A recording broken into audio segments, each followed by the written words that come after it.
Untuk perkembangan kasus ini kita sudah terhubung dengan Kapolresta Bandung Kota Kombes Pol Hendra Kurniawan. Selamat siang Pak Hendra, sudah bergabung bersama kami. Selamat siang Mas. Ya, Pak Hendra, perkembangan penyidikan kasus ini Pak, bagaimana?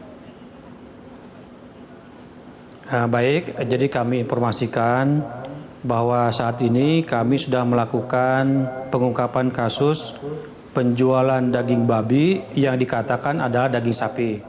Kami sudah mengamankan 4 orang pelaku, sudah kita tahan statusnya saat ini. Demikian. Baik Pak Hendra, ini dikatakan sudah berlangsung selama 1 tahun.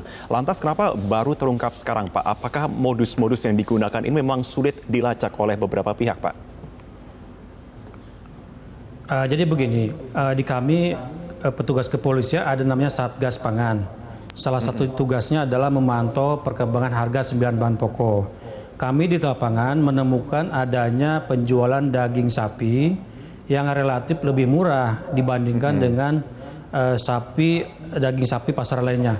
Berawal dari situ kami dalami, kemudian kami bisa menemukan di mana titik penjualan tempat itu.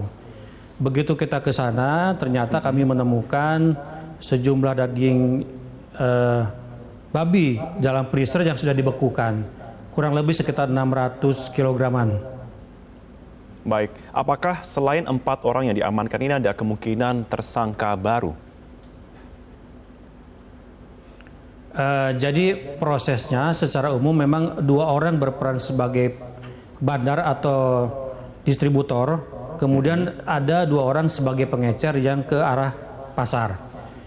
Ini sudah lengkap, namun kemungkinan akan kita dalami barangkali ada pengecer-pengecer lain yang belum terbuka, di mana para tersangka ini menyampaikan kepada kami.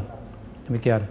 Sampai dengan hari ini selain untuk Bale Endah dan Majalaya Pak, pengiriman daging sapi palsu ini sudah kemana saja?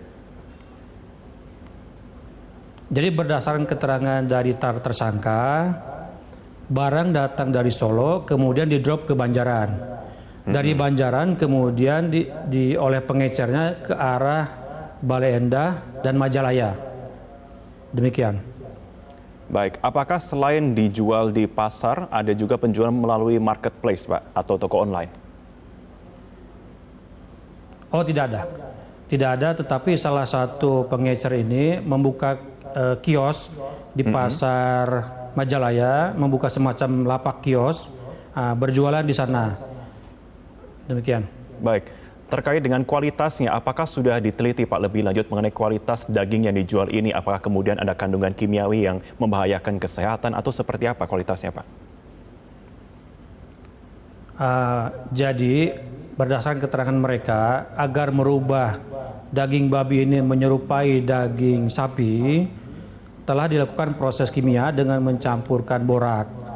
Untuk proses pengujian ini tadi kami juga berkoordinasi dengan Dinas Peternakan, Dinas Perindakan dan juga karantina untuk meneliti sejauh mana.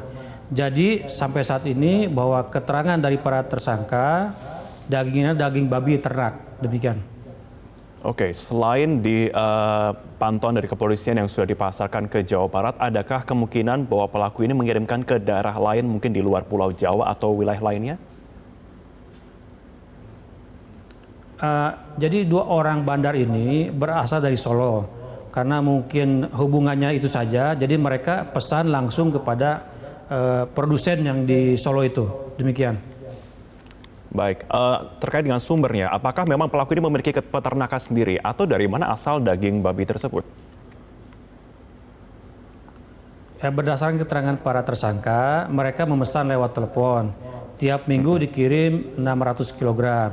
Kami belum sempat menyentuh ke Solo, akan kita dalami lebih lanjut. Demikian. Baik, kapan rencananya akan melakukan konferensi pers mengenai ini perkembangan kasus ini? Melakukan apa, Mas?